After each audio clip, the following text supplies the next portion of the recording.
હમ જ્યારે આપણે કોઈ આધુનિક શહેરની ઇમારત કે મોટા ફ્લાયઓવરનું બાંધકામ જોઈએ છે ને ત્યારે ત્યાં બધું જ એકદમ ગણતરી મુજબ ચાલતું હોય છે. હા, એકદમ પરફેક્ટ અને પ્લાન્ડ. બરાબર. એટલે કેટલા ટન સિમેન્ટ જોઈશે, સ્ટીલની તાકાત કેટલી છે, ઇમારતનું વજન કેટલું હશે, આ બધું જ કાગળ પર આપણે માપી શકીએ છીએ. ત્યાં કોઈ મોટું રહસ્ય નથી હોતું. અને જોવા જઈએ તો આપણે મનુષ્યોને એવી જ વસ્તુઓ ગમે છે જેને આપણે કંટ્રોલ કરી શકીએ. સાચી વાત છે. પણ જ્યારે આપણે પ્રકૃતિ તરફ નજર કરીએ ને, ખાસ કરીને આપણા ભારતના જંગલો અને વૃક્ષોની દુનિયા તરફ, ત્યારે આ બધી એન્જિનિયરિંગવાળી ચોકસાઈ અને ગણતરીઓ પાછળ છૂટી જાય છે. એક્ઝેક્ટલી. અને એટલે જ આજના આપણા ગહન વિશ્લેષણમાં આપણે એ જ સમજવાની કોશિશ કરી રહ્યા છીએ. હા, કારણ કે જંગલ એ માત્ર કોઈ લાકડા બનાવવાની ફેક્ટરી નથી.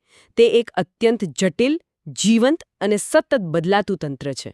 અને આ જટિલતા સમજવા માટે જ આજે આપણે કેટલાક અત્યંત રસપ્રદ સ્ત્રોતો તપાસવાના છીએ, જેમાં બોટનિકલ રિસર્ચ, પવિત્ર ઉપવનો એટલે કે સેક્રેડ ગ્રોવ્સનો ઇતિહાસ, પછી ભારતીય તબીબી વનસ્પતિશાસ્ત્ર, જેને મેડિકલ એથ્નોબોટની કહેવાય છે, તેના અહેવાલો અને વન કાર્બન ડેટા વિશે વાત કરીશું. બિલકુલ. અને આપણું મિશન એ જ છે કે આ બધી માહિતી પરથી આપણે એ સમજીએ કે વૃક્ષ અને મનુષ્ય વચ્ચેનો આ સંબંધ ખરેખર કેવી રીતે કામ કરે છે. મતલબ, એક વૃક્ષ માત્ર છાંયડો કે લાકડું નથી આપતું, તે આપણી સંસ્કૃતિ, દવા અને લાખો લોકોના અર્થતંત્રનું મૂળ છે. તો ચાલો આ ગહન ચર્ચાની શરૂઆત એકદમ પાયાની વાતથી કરીએ. હું વિચારતો હતો કે વૃક્ષોના સાંસ્કૃતિક કે આર્થિક મહત્વને સમજતા પહેલા તેમની ભૌતિક રચના સમજવી બહુ જરૂરી છે. હા, બોટની સમજવી પડે. બરાબર. એટલે આપણે લાકડાના પ્રકારો વિશે અવારનવાર સાંભળીએ છીએ, ખાસ કરીને હાર્ડવુડ એટલે કે કઠણ લાકડું અને સોફ્ટવુડ એટલે કે નરમ લાકડું. હા. સામાન્ય સમજ એવી છે કે હાર્ડવુડ એટલે મજબૂત અને તોડવામાં અઘરું લાકડું, જ્યારે સોફ્ટવુડ એટલે જલ્દી તૂટી જાય તેવું નબળું લાકડું. જુઓ, અહીં જ સૌથી મોટી ગેરસમજ છે. આ બાબતમાં વૈજ્ઞાનિક વાસ્તવિકતા સામાન્ય માન્યતા કરતાં સાવ અલગ છે. અચ્છા, કેવી રીતે? આ વર્ગીકરણ લાકડાની મજબૂતાઈ કે કઠણાઈ પર જરાય આધારિત નથી. ઓ, તો પછી શેના પર આધારિત છે? તે વૃક્ષની પ્રજનન પદ્ધતિ અને તેની આંતરિક કોષ રચના પર આધારિત છે. એટલે જે વૃક્ષોને આપણે હાર્ડવુડ કહીએ છીએ તે વાસ્તવમાં એન્જિયોસ્પર્મ્સ વર્ગની વનસ્પતિઓ છે. એન્જિયોસ્પર્મ્સ એટલે? આનો અર્થ એ થાય છે કે તેમના બીજ હંમેશા કોઈ ફળ અથવા આવરણની અંદર સુરક્ષિત હોય છે, જેમ કે સફરજન કે અખરોટ. અને આ વૃક્ષોનો વિકાસ ખૂબ ધીમો હોય છે. તેમના પાંદડા સામાન્ય રીતે પહોળા હોય છે. બરાબર. તો સોફ્ટવુડમાં શું હોય છે? બીજી બાજુ સોફ્ટવુડ આપતા વૃક્ષો જિમ્નોસ્પર્મ્સ વર્ગમાં આવે છે, જેમ કે પાઇન કે દેવદાર. તેમના બીજ કોઈ ફળની અંદર હોતા નથી. ઓહ, તો ખુલ્લા હોય છે. હા, તે શંકુ એટલે કે કોનની અંદર ખુલ્લા હોય છે અને તેમનો વિકાસ ઘણો ઝડપી હોય છે. મતલબ કે બીજની રચના લાકડાનું નામ નક્કી કરે છે.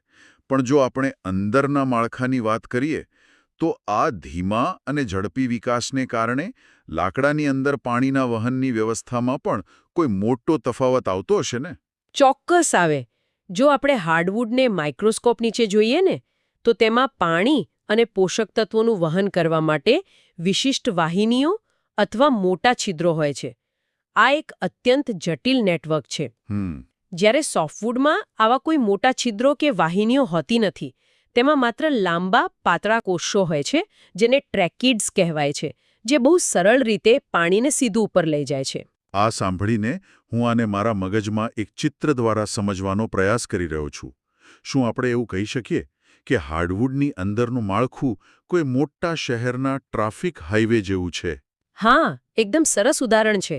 જ્યાં ઘણા બધા રસ્તાઓ, ક્રોસિંગ અને ફ્લાયઓવર છે, જેના કારણે પાણીનું વહન ધીમું અને જટિલ બની જાય છે.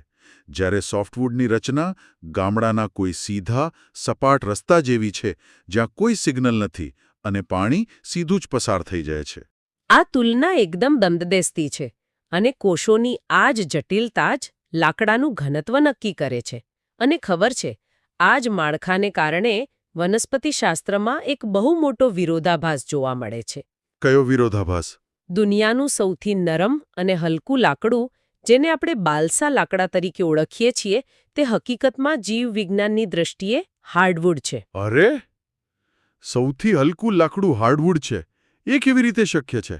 કારણ કે બાલસાના બીજ ફળની અંદર હોય છે અને તેમાં પેલી વાહિનીઓ હોય છે જે મેં હમણાં કહી, પરંતુ તેના કોષો એટલા મોટા હોય છે અને તેમાં એટલું બધું પાણી ભરાયેલું હોય છે કે જ્યારે લાકડું સુકાય છે ને ત્યારે તે કોષો સાવ ખાલી થઈ જાય છે. ઓહ, અને તેમાં માત્ર હવા બચે છે. હા, બિલકુલ.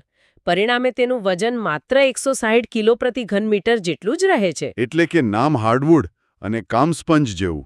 આ ખરેખર રસપ્રદ છે. પણ જ્યારે આપણે ભારતના જંગલો પર ધ્યાન કેન્દ્રિત કરીએ ત્યારે આ વિરોધાભાસ જોવા મળતો નથી. ના, ભારતમાં તો ચિત્ર અલગ જ છે. હા, અહીં તો ભારતીય મહુગની અને સાગ એટલે કે ટીકવુડનું જ સામ્રાજ્ય છે. મેં એવું વાંચ્યું છે કે મહુગની સંગીતના સાધનો બનાવવા માટે શ્રેષ્ઠ છે, કારણ કે તેનો રંગ અને ધ્વનિ તરંગોને સહન કરવાની ક્ષમતા અદ્ભુત છે. પરંતુ પેલું સાગનું લાકડું, જેને ટેક્ટોના ગ્રેન્ડિસ કહે છે, તેની તો કંઈક અલગ જ નામના છે. હા, વૈશ્વિક સ્તરે સાગને કિંગ ઓફ ટિમ્બર્સ અથવા લાકડાઓનો રાજા કહેવામાં આવે છે. અને જો આ બિરુદ કોઈ સાધારણ કારણસર નથી અપાયું. તો શું ખાસિયત છે એમાં? સાગના લાકડામાં કુદરતી રીતે જ સિલિકાનું પ્રમાણ વધુ હોય છે અને તેમાં એક વિશિષ્ટ પ્રકારનું કુદરતી તેલ હોય છે.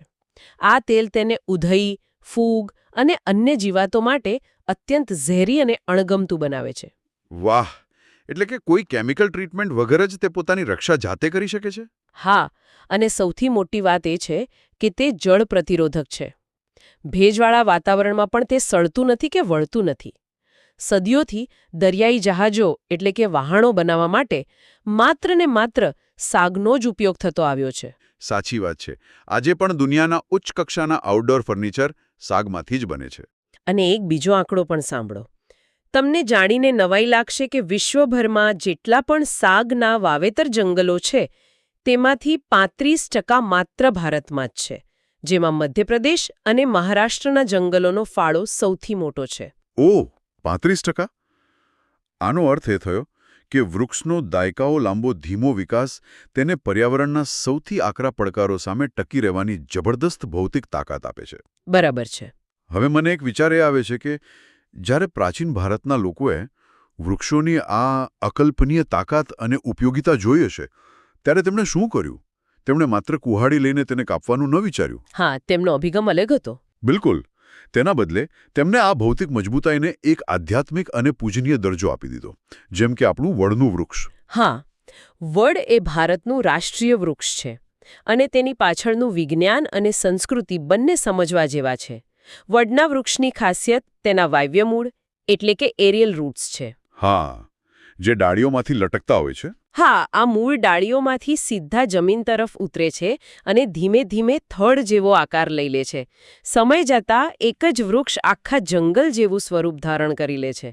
અને આ જ કારણસર હિન્દુ અને બૌદ્ધ સંસ્કૃતિમાં વડને અમરત્વ, સ્થિરતા અને જીવનના પ્રતીક તરીકે જોવામાં આવે છે. હા, અને એવું પણ કહેવાય છે કે કુરુક્ષેત્રમાં ભગવાન કૃષ્ણે વડના વૃક્ષ નીચે જ વિશ્રામ લીધો હતો.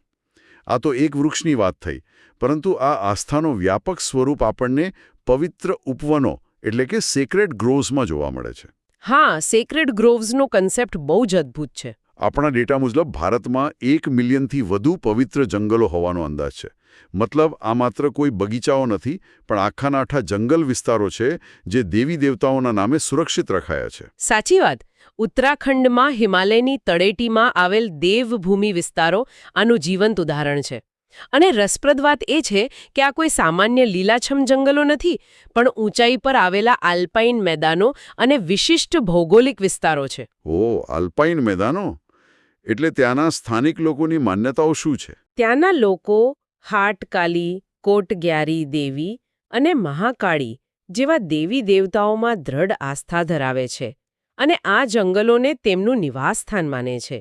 તેવી જ રીતે જો આપણે પશ્ચિમ ઘાટ અને મહારાષ્ટ્રના વિસ્તારોમાં જઈએ તો આવા જંગલોને દેવરાઈ કહેવામાં આવે છે. અચ્છા, દેવરાઈ. હા, અને આ વિસ્તારોમાં એક પણ લીલું પાંદડું તોડવું કે કોઈ પ્રાણીનો શિકાર કરવો એ મોટા પાપ સમાન માનવામાં આવે છે. આ નિયમો કોઈ સરકારની કાયદાની ચોપડીમાં નથી, પણ મૌખિક પરંપરાથી સદીઓથી ચાલી આવે છે. પણ અહીં મારા મનમાં એક બહુ મોટો પ્રશ્ન ઊભો થાય છે. પ્રાચીન કાળમાં જ્યારે વસ્તી ઓછી હતી ત્યારે આ આસ્થાના નિયમો કામ કરતા હતા, પરંતુ આજે જ્યારે આધુનિક શહેરીકરણ આક્રમક રીતે વધી રહ્યો છે, રસ્તાઓ બનાવવા માટે જંગલો કપાઈ રહ્યા છે અને લોકોની આર્થિક ભૂખ ક્યારેય સંતોષાતી નથી, ત્યારે શું માત્ર દેવી દેવતાઓના ડર કે આસ્થાથી આ જંગલોને બુલડોઝર સામે બચાવી શકાશે? આ ચિંતા સાવ વાજબી છે. કારણ કે નવી પેઢી તો ધીમે ધીમે આ બધી માન્યતાઓથી દૂર થઈ રહી છે. બિલકુલ. માત્ર આસ્થા હવે પૂરતી નથી, કારણ કે આર્થિક દબાણ ઘણું મોટું છે. પરંતુ સંરક્ષણની રીતો પણ હવે બદલાઈ રહી છે. હવે દેવરાઈ ફાઉન્ડેશન જેવી સંસ્થાઓ આગળ આવી છે. તેઓ શું કરે છે? તેઓ માત્ર ધાર્મિક વાર્તાઓ પર આધાર નથી રાખતા, પણ આ પ્રાચીન સાંસ્કૃતિક મૂલ્યોને આધુનિક પારિસ્થિતિકીય વિજ્ઞાન એટલે કે ઇકોલોજી સાથે જોડી રહ્યા છે. તેઓ સમુદાયોને સમજાવે છે કે આ જંગલો તેમની આજીવિકા માટે પણ કેટલા મહત્વના છે. કોઈ ઉદાહરણ? ઉદાહરણ તરીકે, તેઓ લોકોને શીખવે છે કે જંગલ કાપ્યા વગર ત્યાંથી બહેડા જેવા ઔષધીય ફળો કેવી રીતે એકઠા કરવા, જેની બજારમાં બહુ સારી કિંમત મળે છે. હા, એટલે વાત ફરી પાછી ઉપયોગિતા પર જ આવીને ઊભી રહે છે. જંગલો માત્ર આધ્યાત્મિક શાંતિ નથી આપતા, પણ તેઓ એક વિશાળ ફાર્મસી અથવા તો દવાખાના સમાન છે. સાવ સાચી વાત. અને આ જ કારણ છે કે ગ્રામીણ લોકો તેને બચાવવા માંગે છે. રિપોર્ટ્સ જણાવે છે કે ભારતના ગ્રામીણ અને આદિવાસી વિસ્તારોમાં આજે પણ આશરે 70% લોકો તેમની પ્રાથમિક સારવાર માટે સીધા વનસ્પતિઓ પર જ નિર્ભર છે. આ જ્ઞાનની શાખાને મેડિકલ એથનોબોટની કહેવાય છે અને તેનું સૌથી મોટું સ્વરૂપ આયુર્વેદ છે. અને જુઓ, આયુર્વેદ એ કોઈ અટકળ આધારિત પદ્ધતિ નથી. ઘણા લોકોને એવું લાગે છે, પણ તે એક અત્યંત જટિલ અને પદ્ધતિસરનું વિજ્ઞાન છે. તેમાં કોઈ પણ વનસ્પતિને શરીર પર તેની અસર જોવા માટે 5 મુખ્ય સિદ્ધાંતોના આધારે મૂલવવામાં આવે છે: રસ, વીર્ય, વિપાક, પ્રભાવ અને કર્મ. અરે બાપરે, આ શબ્દો સાંભળવામાં થોડા ભારે લાગે છે. શું આપણે કોઈ સામાન્ય વસ્તુ, ધારો કે આદુ કે સૂંઠનું ઉદાહરણ લઈને આ પ્રક્રિયાને સમજી શકીએ? એટલે આ 5 સિદ્ધાંતો ખરેખર કેવી રીતે કામ કરે છે? ચોક્કસ. ચાલો સૂંઠનું જ ઉદાહરણ લઈએ. ધારો કે તમે સૂંઠ એટલે કે સૂકવેલું આદુ ખાઓ છો. સૌથી પહેલો સિદ્ધાંત છે રસ એટલે કે સ્વાદ. સૂંઠનો સ્વાદ તીખો અથવા કટુ છે. બરાબર. પાચન થઈ ગયા પછી આંતરડામાં તે કેવી અસર છોડે છે? તમને જાણીને નવાઈ લાગશે કે સૂંઠનો વિપાક મધુર એટલે કે મીઠો હોય છે, જે પેટને શાંત કરે છે. અચ્છા, સ્વાદ તીખો પણ વિપાક મીઠો? હા. ચોથો સિદ્ધાંત પ્રભાવ છે, જે વનસ્પતિનો પોતાનો કોઈ અદ્ભુત કે વિશિષ્ટ ગુણ દર્શાવે છે. અને છેલ્લે કર્મ એટલે કે શરીર પર તેનું અંતિમ ઉપચારાત્મક કાર્ય. જેમ કે સૂંઠનું કર્મ કફને દૂર કરવાનું અને પાચન સુધારવાનું છે. આ તો ખરેખર રસાયણશાસ્ત્ર જેવું જ છે, જ્યાં દરેક તબક્કે અસરો નોંધવામાં આવે છે. હા, મેં એક બીજી વસ્તુ પણ નોંધ કરી છે કે આયુર્વેદિક દવાઓમાં ભાગ્યે જ કોઈ એક જ જડીબૂટી વપરાય છે. તેમાં હંમેશા અનેક વનસ્પતિઓનું મિશ્રણ હોય છે, જેને પોલીહર્બલ ફોર્મ્યુલેશન કહે છે. હા, કારણ કે અહીં એક બહુ મોટો વૈજ્ઞાનિક સિદ્ધાંત કામ કરે છે, જેને સિનર્જી કહેવાય છે. સિનર્જી એટલે હું આને એમ સમજી શકું કે જાણે કોઈ સ્પોર્ટ્સ ટીમ રમી રહી હોય. ધારો કે ક્રિકેટની મેચ છે. જો તમારી પાસે દુનિયાનો સર્વશ્રેષ્ઠ બેટ્સમેન હોય તો પણ તે એકલો મેચ નથી જીતાડી શકતો. બિલકુલ નહીં. તમારે સારા બોલર જોઈએ જે સામેવાળી ટીમને રોકી શકે, અને સારા ફિલ્ડર જોઈએ જે રન બચાવી શકે. એટલે કે દરેક ખેલાડી બીજાની ખામી પૂરી કરે છે અને એકબીજાની શક્તિ વધારે છે. શું પોલીહર્બલ દવાઓમાં પણ આવું જ કંઈક થાય છે? આ વિચાર બિલકુલ યોગ્ય દિશામાં છે. આયુર્વેદમાં આનું એક ક્લાસિક ઉદાહરણ છે ત્રિકટુ. ત્રિકટુ એ 3 વસ્તુઓનું મિશ્રણ છે: સૂંઠ, કાળા મરી અને પીપરી મૂળ. ઓકે. આમાં કાળા મરીમાં પાઇપરિન નામનું તત્વ હોય છે. જ્યારે તમે પાઇપરિનને બીજી ઔષધિઓ સાથે લો છો, ત્યારે તે આંતરડાની દિવાલોની શોષણ ક્ષમતા એટલે કે એબ્ઝોર્પ્શન પાવર વધારી દે છે. ઓહો. એટલે કે પેલી મુખ્ય દવા શરીરમાં વધુ સારી રીતે પચી જાય છે અને તેની અસર અનેક ગણી વધી જાય છે. વાહ, આ તો શાસ્ત્રીય આયુર્વેદની વાત થઈ. પરંતુ આદિવાસી સમુદાયો પાસે પણ પોતાનું એક સમાંતર અને અત્યંત ઊંડું જ જ્ઞાન છે, જે પેઢીઓથી જંગલોમાં રહીને તેમણે વિકસાવ્યું છે. હા, તેમનું જ્ઞાન તો અદ્ભુત છે. જેમ કે પૂર્વ ઘાટ એટલે કે ઈસ્ટર્ન ઘાટ્સના જંગલોમાં રહેતી ઇરુલા જનજાતિ.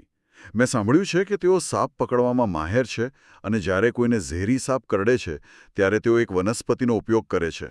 હા, એબ્રસ પ્રિકેટોરિયસ, જેને આપણે ચણોઠી કહીએ છીએ. બરાબર, ચણોઠી.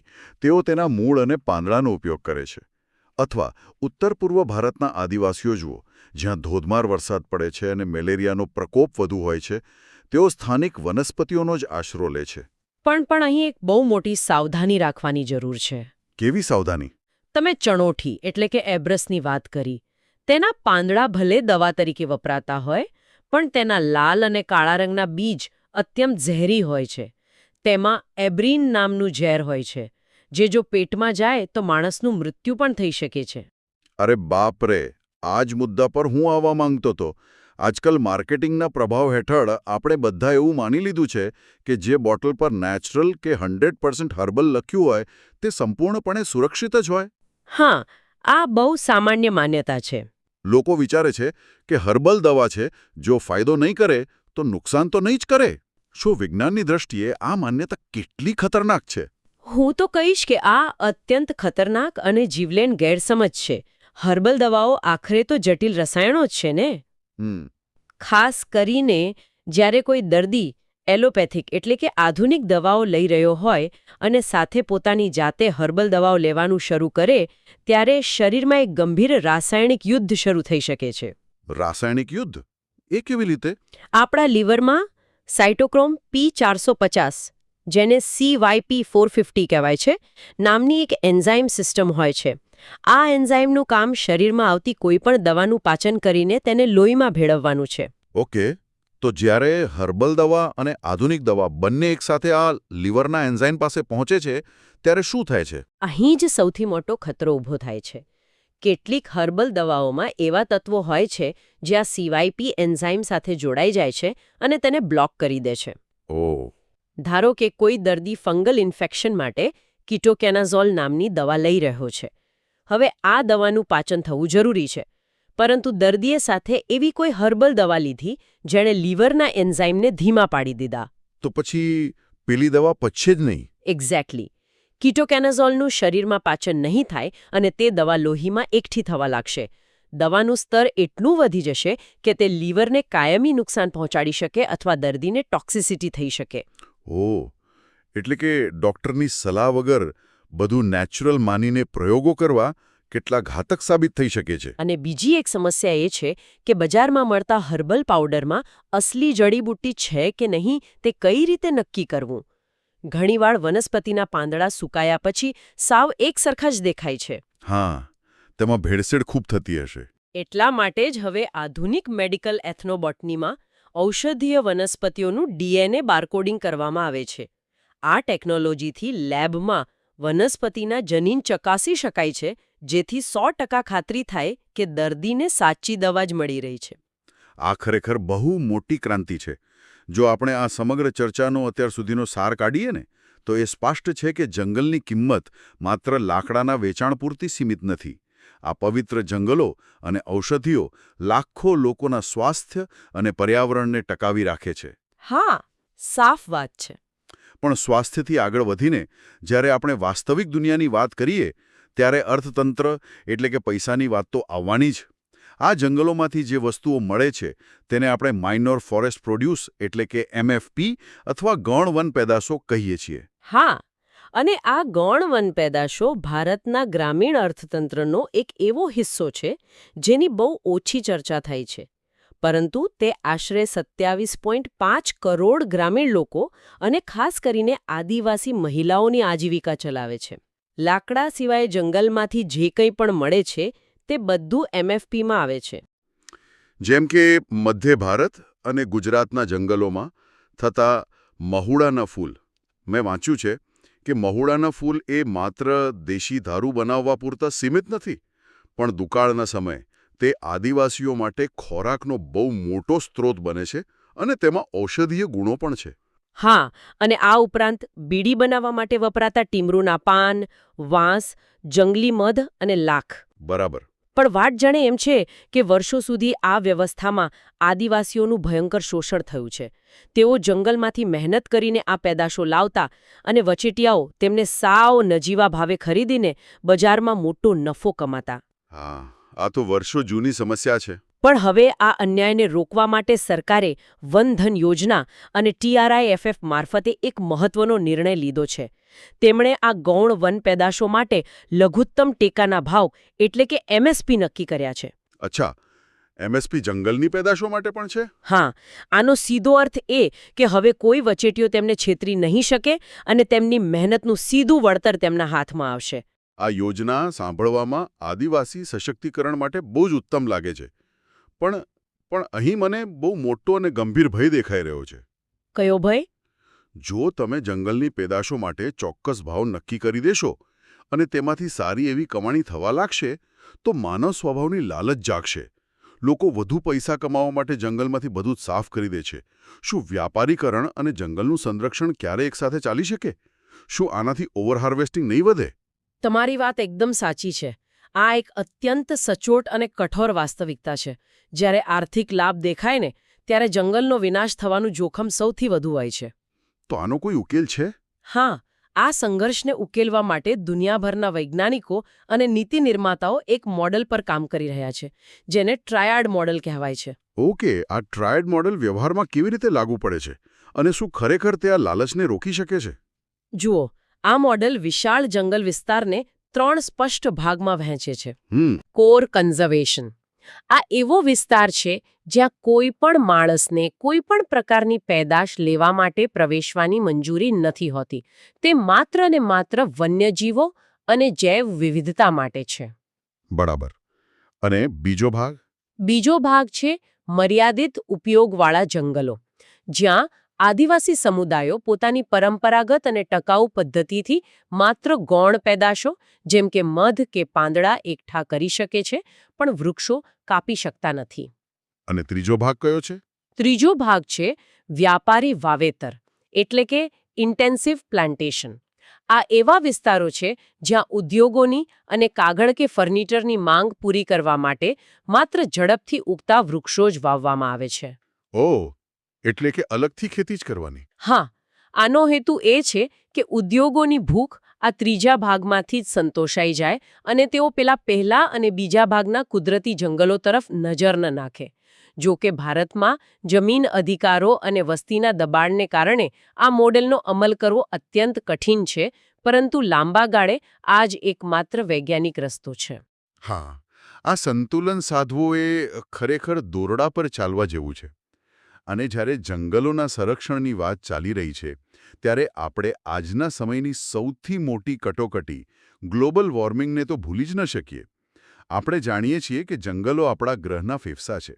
ડેટા દર્શાવે છે કે ભારતના જંગલો વાતાવરણમાંથી આશરે 7,204,000,000 ટનથી વધુ કાર્બન સંગ્રહિત કરે છે. 7,204,000,000 ટન. આ આંકડો એટલો મોટો છે કે તેની કલ્પના કરવી અઘરી છે. આ આંકડાને જો સાદી ભાષામાં સમજીએ ને તો આપણા દેશના તમામ વાહનો અને ફેક્ટરીઓ જે લાખો ટન ધુમાડો કાઢે છે તેનો એક બહુ મોટો હિસ્સો આ જંગલો ચૂપચાપ પોતાનામાં સમાવી લે છે, જેને કાર્બન સિક્વેસ્ટ્રેશન કહેવાય છે. બરાબર. પરંતુ આમાં એક એવી બાબત છે જે મોટાભાગના લોકો નથી સમજતા. કોર્પોરેટ કંપનીઓ વિચારે છે કે જૂના જંગલો કાપી નાખીએ અને બીજે ક્યાંક હજારો છોડવા રોપી દઈશું એટલે હિસાબ બરાબર થઈ જશે. હા, આજકાલ આ એક વૃક્ષ કાપો અને 10 વાવોવાળું માર્કેટિંગ બહુ ચાલે છે. શું આ કામ નથી કરતું? જરાય નહીં. નવું વાવેલું વૃક્ષ તો હજુ કાર્બન શોષવાની માત્ર શરૂઆત કરે છે. તો જૂના જંગલો શું કરે છે? જ્યારે વર્ષો જૂના પ્રાકૃતિક જંગલો માત્ર વૃક્ષના થડમાં જ નહીં, પરંતુ તેમના મૂળ, ત્યાં જમા થયેલા સડેલા પાંદડા અને ખાસ કરીને જંગલની માટીમાં હજારો ટન કાર્બન સંગ્રહીને બેઠા હોય છે. ઓ, માટીમાં પણ? હા, જ્યારે તમે એ જૂના જંગલને સાફ કરો છો ત્યારે જમીનના અંદર રહેલો એ બધો જ કાર્બન રાતોરાત વાતાવરણમાં મુક્ત થઈ જાય છે. તેને સરભર કરવા માટે નવા રોપેલા વૃક્ષોને પાછા 100 વર્ષ લાગી જશે. તેથી નવા વાવેતર કરતાં અસ્તિત્વમાં રહેલા જૂના જંગલોનું રક્ષણ કરવું એ પર્યાવરણ માટે 1000 ગણું વધુ મહત્વનું છે. આ ખરેખર આંખ ઉઘાડનારી હકીકત છે. તો આ સમગ્ર માહિતીનું વિશ્લેષણ કરતા એક ચિત્ર એકદમ સ્પષ્ટ ઊભું થાય છે. આ જંગલો માત્ર લાકડાના ફેક્ટરી ગોડાઉન નથી. તે એક અત્યંત ગુપ્ત અને મજબૂત અદૃશ્ય નેટવર્ક છે. સાગ જેવા હાર્ડવુડની ભૌતિક મજબૂતાઈ હોય કે પવિત્ર ઉપવનોમાં દેવી દેવતાઓના નામે જળવાતી જૈવ વિવિધતા હોય, આયુર્વેદિક જડીબુટ્ટીઓની સિનર્જી હોય કે પછી આદિવાસી મહિલાઓને મળતું આર્થિક વળતર હોય, આ બધું જ એકબીજા સાથે એટલી જટિલતાથી જોડાયેલું છે કે તમે કોઈ એક તાર ખેંચો તો આખું માળખું હચમચી જાય. એકદમ સાચી વાત. અને આ અદૃશ્ય નેટવર્કને ઊંડાણપૂર્વક સમજ્યા વિના જો આપણે આર્થિક વિકાસની દોડમાં આગળ વધીશું તો આપણે આપણા જ અસ્તિત્વના મૂળિયા કાપી રહ્યા હોઈશું. આ વ્યવસ્થામાં દરેક ઘટકનું પોતાનું અનોખું અને નિર્ણાયક સ્થાન છે. અને આ ગહન ચર્ચાના અંતે આપણા સૌ શ્રોતાઓ માટે એક એવો વિચાર છે જે આપણને લાંબો સમય વિચારતા કરી દેશે. આપણે હમણાં આયુર્વેદમાં સિનર્જીની વાત કરી, જ્યાં અલગ અલગ જડીબુટ્ટીઓ ભેગી મળીને એક તાકાતવર દવા બનાવે છે. આધુનિક વિજ્ઞાન અને જંગલના અભ્યાસો હવે એ પણ સાબિત કરી ચૂક્યા છે કે જંગલના વૃક્ષો માત્ર જમીન પર ચૂપચાપ ઊભા નથી રહેતા. હા, માઇકોરાઇઝલ નેટવર્ક. એક્ઝેક્ટલી. જમીનની અંદર ફૂગના વિશાળ નેટવર્ક દ્વારા વૃક્ષો રાસાયણિક સંચાર કરીને એકબીજા સાથે વાતચીત કરે છે. જો કોઈ વૃક્ષ બીમાર હોય અથવા છાંયડામાં હોય જ્યાં સૂર્યપ્રકાશ નથી મળતો, તો મોટા અને તંદુરસ્ત વૃક્ષો આ જમીનની અંદરના નેટવર્ક દ્વારા તેને કાર્બન અને પોષક તત્વો મોકલીને જીવંત રાખે છે. આ પ્રકૃતિનો સહકાર ખરેખર અદ્ભુત છે. તો જરા વિચારો, જો જંગલના વૃક્ષો માત્ર પોતાના સ્વાર્થનો વિચાર કર્યા વિના પોતાની પ્રજાતિઓને બચાવવા માટે આટલું અદ્ભુત અને સહકારભર્યું નેટવર્ક બનાવી શકતા હોય, તો શું આપણે માનવ સમાજે પણ ક્લાઇમેટ ચેન્જ અને ગ્લોબલ વોર્મિંગ જેવી વૈશ્વિક સમસ્યાઓ ઉકેલવા માટે આપણા આર્થિક ભેદભાવ અને સ્વાર્થ ભૂલીને આ વૃક્ષોની જેમ જ એકસાથે મળીને સંસાધનોની વહેંચણી કરતા શીખવાની જરૂર નથી? બહુ જ ઊંડો વિચાર છે આ. હા, કારણ કે પ્રકૃતિ આપણને માત્ર લાકડું નથી આપતી, તે આપણને જીવન જીવવાની ફિલસૂફી પણ શીખવે છે. આ ગહન ચર્ચામાં જોડાવા અને આ વિષયના ઊંડાણમાં ઉતરવા બદલ આપ સૌનો ખૂબ ખૂબ આભાર. પ્રકૃતિને સમજતા રહો, તેની કદર કરતા રહો અને આસપાસની દુનિયાને નવા પ્રશ્નો પૂછતા રહો.